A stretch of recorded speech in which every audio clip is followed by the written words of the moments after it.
Hello, welcome back. I would like to point out to you the importance of effective communication in our everyday lives.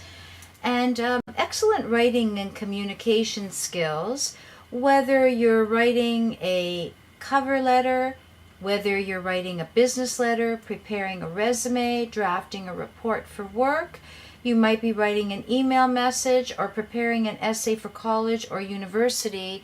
Whichever form of writing you're taking on, good writing, you must remember, takes time, it takes patience, and it takes a lot of work. And good writers, they need time to craft their work. Nobody can come up with a wonderful piece of writing just like that.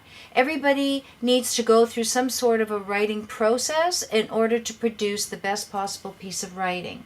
So before I go into pointers on how to proceed in your writing and what's involved in the writing process, I've selected a number of famous quotes that they've been written by well-known writers on the actual subject of writing. So I thought I'd do something a little bit lighter here to start this video, and then I'll go into more specifics and more rules.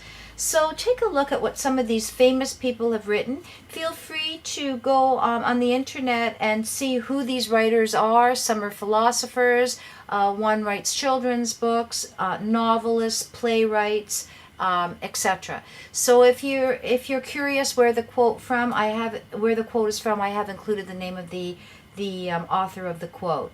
The first one: good writers are those who keep the language efficient. That is to say, keep it accurate, keep it clear, and how true that is. The next one: don't use words too big for the subject. Don't say infinitely when you mean very. Otherwise, you'll have no word left when you want to talk about something really infinite. And that was written by C.S. Lewis. Next, the playwright Anton Chekhov wrote, "Don't tell me the moon is shining. Show me the glint of light on broken glass." The beautiful part of writing is that you don't have to get it right the first time, unlike, say, brain surgery. And I like that one, and I share that one often with my students because it's so true. You're able to write and rewrite, and you can throw out a copy and start writing again and proofreading it and changing it, etc. I'm not a very good writer, but I'm an excellent rewriter. James Michener's written many novels. He's a best-selling author, and that is true. Basically, anybody can write, but to become a really good writer, you have to rewrite and proofread and come up with different drafts and copies. The difference between the right word and the nearly right word is the same as the difference between lightning and the lightning bug. Famous author Mark Twain. And rewriting ripens what you've written. So rewriting ripens what you've written. And again, it's focusing on the importance of rewriting, redoing, rewriting, proofreading. The simpler you say it, the more eloquent it is. So some students think if they use a lot of fancy words, pretentious language, that's the most effective form of writing, and it isn't necessarily. You want to be clear and to the point. Say all you have to say in the fewest possible words, or your reader will be sure to skip them, and in the plainest possible words, or he will certainly misunderstand them. So just some interesting quotes to share with you on the topic of writing. Now let's take a close look at what's involved in the writing process. Now I have students that often say to me, and I've taught students from grade 1 right up to high school, college, university, and many adult students as well. And many of them say to me, how do you come up with enough ideas? Like, I'm stumped, I don't know how to start this piece of writing. What do you do to gather ideas? That's what this video is going to teach you, the writing process. How do you get from A to the very end? How do you start, and what are the steps necessary to generate ideas? So keep in mind that a good writer can't simply sit down and produce a perfect piece of writing in one draft. You might try that, but it's never going to be your best, and you're not going to be as proud of it as if you take your time and work it and rework it. So effective writing involves phases of the writing process. And I've divided this up into 5 different stages. This first part of the video is dealing with just the first stage, which is called the pre-writing stage, which is gathering ideas. And then the next video, part 2, will have the other stages of how do you prepare an outline, writing the first draft, revising, and proofreading or editing. So looking at the first stage of the process of writing, it's called the pre-writing stage. Now, this is gathering your ideas. And how do you go about gathering your ideas? Well, there are different pre-writing strategies that can be used before you even start your writing. It's just thoughts, getting your thoughts out on paper. And I've included 4 of them, and I'm going to outline each and give you examples of each. There's something called free writing, brainstorming, clustering, and questioning. So the first one is free writing. Now, in free writing, what you do is you simply jot down whatever comes into your mind about your chosen topic. Anything you think of, you have to write about it. You just throw all your ideas down. You don't go in any particular order. You're just focusing on your ideas, your details. You're just thinking out loud on paper. You don't worry about your sentence structure. You don't worry about your grammar. You don't worry about your spelling. That'll all come later. Just get those ideas down, because you know sometimes you have an idea and then you forget it if you don't write it down immediately. The next one, which I find a lot of my students like to use, is called brainstorming. Now, brainstorming, it's a very popular technique because it does involve jotting down all the ideas you can think of. You write down all your thoughts, words, phrases, details, and examples that relate to your topic as you think of them. And I usually just write them in a list and in point form as I think of them, and then I'll go back and add things to it. It's kind of like making up a grocery list. You think of whatever you can, you list them all, and then maybe 10 minutes later you think of something else, you add it to the bottom of the list. And then after you've completed your brainstorming, you read over your list, and now you focus more closely on your topic and your main idea. And then you know what your topic is, so you're going to look through your list and you're going to underline the thoughts and details that directly apply to your topic. You can draw arrows from one idea to another. You can highlight to connect thoughts. You might eliminate some that aren't focused, or that are widening your focus, or that don't all relate. Or if you're going too broad in your topic, you might eliminate some of your brainstorming ideas. You may want to brainstorm further even. You might think, oh, I've crossed out these ideas, there's not enough. So you're going to brainstorm further to help generate even more ideas and details to help support your topic. So what I've done for you is I have come up with the topic, what are the most important qualities of a good manager? And for example, I give you that topic and I say, just brainstorm. Come up with whatever you can think of. Don't worry about organizing your ideas right now. So this is what I thought of when I came up with my ideas. It doesn't have to be in sentence format. I just made a list, which is what you do when you brainstorm. You want a good manager to be able to build a strong team. You want to be able, as a good manager, to create a productive work environment. You want to have the ability to maximize productivity. A good manager should probably have strong communication skills, be good at decision making, have strong conflict resolution skills, hold productive meetings with your team, be a leader, a decisive leader to make good decisions. You want your manager to maintain a positive attitude, to relate well to your staff, so communication. So you might say, oh, this is all on communication, so you might relate, some of these topics might relate to each other. You might say, oh, having strong communication skills links to relating well to staff. So you might link those two. And that's where you can decide after you do your brainstorming which ideas are going to relate, which you can put in groups. You want an employee who can give feedback to employees. You want somebody who can thank your team for jobs well done. Maybe that's part of communication again. You want a manager to encourage a positive work environment. You want somebody who's supportive of a healthy balance of both your work life and your personal life. You'd like a manager with strong organizational skills, somebody who's committed to team goals, somebody who has strong customer service skills, and you also like a manager who's accountable and responsible. So you would take all those ideas and then you would try to decide on some categories. So you'd say, yes, these are the sorts of things I'm looking for. Maybe it could be one category could be you want them to have strong communication skills. And then you would cluster all those ideas so that you could form them into a paragraph on communication skills. All right, one is to make it a productive work environment. So which one of those ideas would fit under this category? Productive work environment, etc. And that's where you'd pick and choose and you'd put them into categories. So this is just all getting your ideas rolling, is the process of thinking. You're thinking on paper. Now the next type of pre-writing technique is called clustering, and it's also known as mapping. Now in clustering or mapping, it's another method of generating ideas for your topic. You begin by writing an idea or topic in the center of your page, and then you let your mind think about possible thoughts and associations that will branch out from that central thought.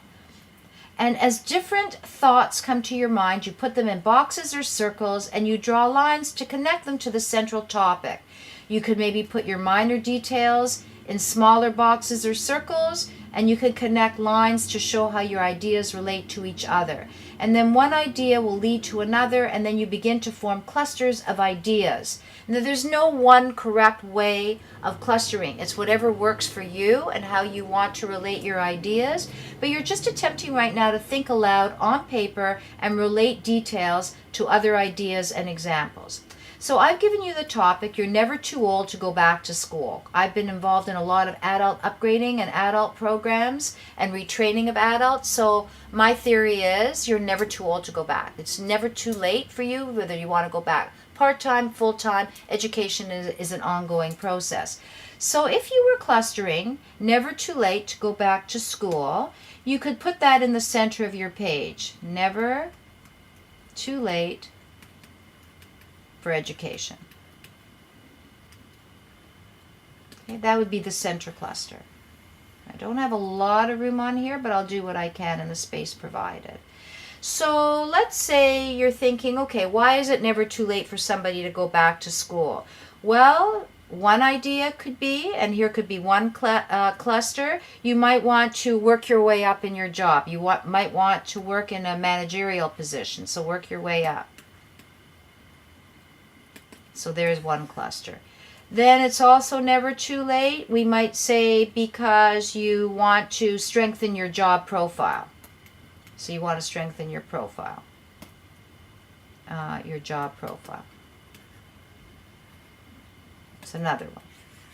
Then another reason maybe it isn't too late is, well, with the economic downturn and there's a lot of competition, so education is even more important because of our economy.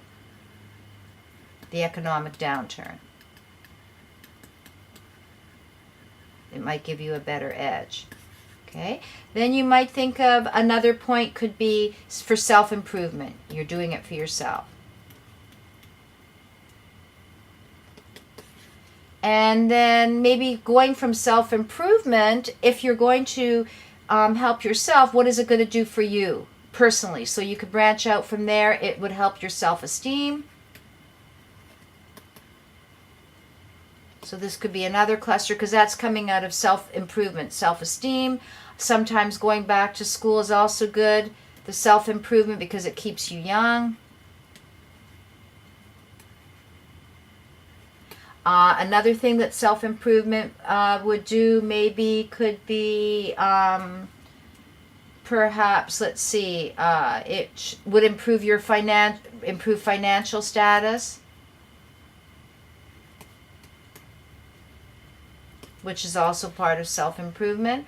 Okay, and then why else is it never too late? So these are all clusters from self-improvement. They can all be changed at a later date, but we're just putting down all the thoughts that we can. You may need a new career because you want to retire or you get laid off.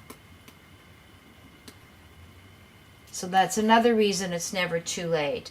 You want to learn maybe new technology. Learn new technology to keep up with your job. So that could be another reason why you might want to go back to school. It's never too late. And maybe through learning new technology, you won't get laid off. So that would come from this one. And as well as not getting laid off, then maybe somebody younger won't take your job away from you. So you'll keep your job. You won't lose your job to somebody younger, perhaps. Won't lose job to a younger person.